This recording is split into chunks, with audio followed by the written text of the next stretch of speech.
Umeme haukupi msamaha kukupiga shoti kwa kukosa kujua kwako namna gani umeme unavyofanya kazi. Umeme uko neutral. Utakuburuza ikiwa haujui namna gani unavyofanya kazi, na utakupa msamaha ikiwa unafahamu namna gani umeme unavyofanya kazi, na maisha nayo yako vile vile.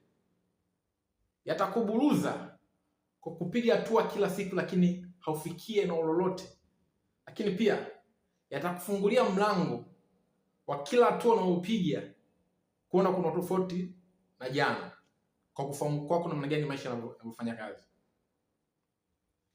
Hivyo basi, matokeo yote unayoona katika maisha yako, aidha unayapenda ama hauyapendi, ni udhihirishwaji wa fikra zako katika mfumo wa maumbile.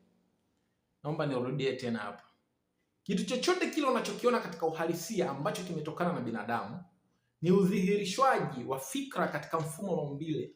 Hivyo basi, kama hauvutiwi na aina ya kitu ambacho unachokiona ama na aina matokeo ambayo unayoona katika maisha yako, mabadiliko yasianze katika matendo. Please. Ikiwa matokeo unayoona katika maisha yako hauvutiwi nayo, mabadiliko yasianze katika matendo.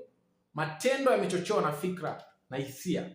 Hivyo mabadiliko yaanze katika sehemu hizo, fikra na hisia. Matokeo ni udhihirishwaji wa fikra katika mfumo wa maumbile. Ni kama barafu, ukiliyeyusha linakuwa maji, maji ukiyagandisha yanakuwa barafu.